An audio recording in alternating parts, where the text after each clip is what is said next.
Hello students, आप सभी का हमारे यूट्यूब चैनल पे एक बार फिर से स्वागत है। आज के इस वीडियो में हम लोग फिजिक्स के लेसन 3 के एक इम्पोर्टेंट क्वेश्चन को देखेंगे, जो कि है विभव मापी के सिद्धांत को लिखे।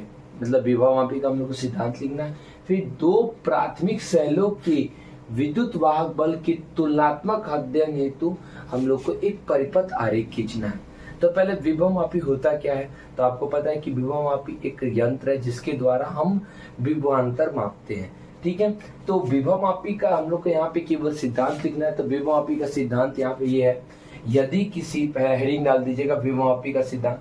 यदि किसी विभव मापी की एल लंबाई, यहाँ एल ऐसे छोटा एल में लिख दीजिएगा, यदि किसी विभव मापी के एल लंबाई के तार में प्रति एकांक लंबाई में आंतरिक प्रतिरोध, लंबाई का आंतरिक प्रतिरोध छोटा आर, आंतरिक प्रतिरोध क्या हो, छोटा आर हो, तो आई धारा, ये आई है याद रखिएगा, बड़ा आई है, ठीक है, आई धारा हो तो आई धारा प्रवाहित करने पर उत्पन्न विद्युत वाहक बल, मतलब जो इसमें विद्युत वाहक बल उत्पन्न होता है वह क्या होता है, ई डैश बराबर आई एल आर होता है। अर्थात इसका फिर से एक बार देख लीजिए, यदि किसी विभव मापी के एल लंबाई का तार, मतलब विभव मापी में आपको पता भी होगा कि एक तार होता है जो कि यहाँ पर ए से बी तक एक ये तार है, ठीक है, इसके एल लंबाई में जहां गैल्वेनोमीटर आएगा वहां तक वो उसकी लंबाई को हम लोग एल लंबाई ले लेंगे। एल लंबाई के प्रति एकांक लंबाई का आंतरिक प्रतिरोध आर, इसके प्रति एकांक लंबाई जो तार है उसका आंतरिक प्रतिरोध छोटा आर है। तो आई धारा प्रवाहित करने पे, जब इसमें आई धारा हम प्रवाहित करेंगे तो विद्युत वाहक बल जो होगा वह क्या होगा, ई डैश बराबर आई एल आर के बराबर होता है। इसे ही विभव मापी का सिद्धांत कहते हैं। ठीक है, इसको अच्छी तरह याद कर लीजिएगा कि किसी विभव मापी के एल लंबाई के तार में प्रति एकांक लंबाई के आंतरिक प्रतिरोध छोटा आर हो तो आई धारा प्रवाहित करने पर उत्पन्न विद्युत वाहक बल ई डैश बराबर आई एल आर होता है। ये पहला सिद्धांत का हो गया कंप्लीट। यहाँ तक आप ऐसे लिख देंगे तो आपको 1 नंबर मिल जाएगा। फिर दूसरा क्वेश्चन है इसमें कि दो प्राथमिक सेलों के विद्युत वाहक बल के तुलनात्मक अध्ययन हेतु परिपथ आरेख खींचे। मतलब आपको दो विद्युत वाहक बल की तुलना करनी है और उसके लिए हम लोग को आरेख खींचना है। तो आप यहाँ एक बार चित्र देखेंगे, ये विभव मापी का चित्र है। ये किसका चित्र है, विभव मापी का, विभव मापी का। इसमें मैं एक बार फिर से आपको बता देता हूँ विभव मापी में होता क्या क्या चीज है। तो इसमें एक तार होता है ए से बी तक, ये तार होता है, ठीक है। उसके बाद से ए के, इसका जो एक सिरा ए है उस पर एक हम लोग बैटरी जोड़ देते हैं, बैटरी बैंक जोड़ दिया गया प्लस और माइनस करके, और यहाँ पर एक धारा नियंत्रक यहाँ पे आर एच जोड़ दिया गया। इसका काम क्या होता है कि अगर ये यहाँ है, अगर इसको इधर लगा देंगे तो इसमें प्रतिरोध इसका कम हो जाएगा, इसका मतलब इसमें तार में धारा ज्यादा जाएगी, और इसको उठा के यहाँ कर देंगे तो ये प्रतिरोध उसमें ऐड हो जाएगा जिससे इसमें कम धारा जाएगी। इसीलिए इसका नाम है धारा नियंत्रक। मतलब आर एच यहाँ पे रख दिया, रेक्टिफायर के रूप में ये है, ठीक है। धारा नियंत्रक हो गया क्योंकि धारा को नियंत्रित करे, यहाँ जोड़ दिया गया है।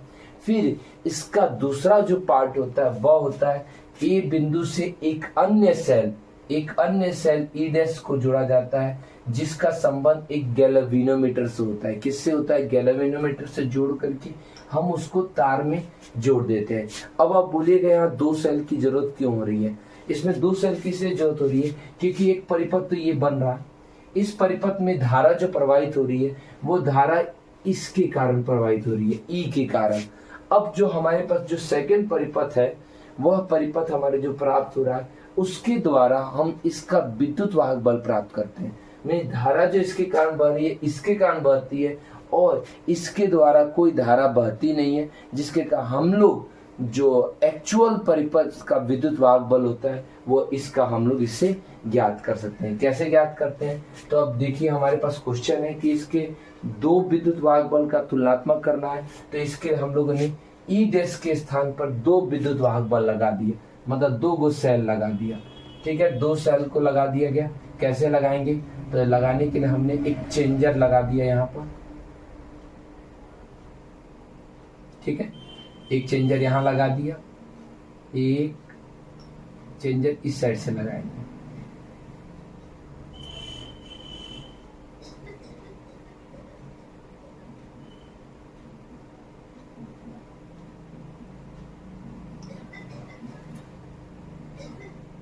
ये हो गया चेंजर, ठीक है। इसमें हमारे पास एक सेल यहां से हमने जोड़ा, इसके लिए इसमें जोड़ा, और दूसरा सेल फिर यहीं से हमने यहाँ पर एक और जोड़ दिया, ठीक है। एक का नाम हमने E1 रख दिया और एक का नाम हमने E2 रख दिया, और ये रहा हमारा चेंजर। जब हम अगर इसको ऐड करना होगा तो यहाँ इस तरह इसको जोड़ देंगे तो E1 चालू हो जाएगा। जब इसको हम लोग को यहाँ करना होगा तो हम इसको जोड़ देंगे तो E2 चालू हो जाएगा, ठीक है। तो यहाँ पर इसको अभी जोड़िएगा मत, इसको ऐसे ही रख दीजिएगा, ये आपका बन गया, ठीक है। तो अब दो सेलों के विद्युत भाग बल की तुलना के लिए हम लोग को एक परिपथ आरेख खींचना था।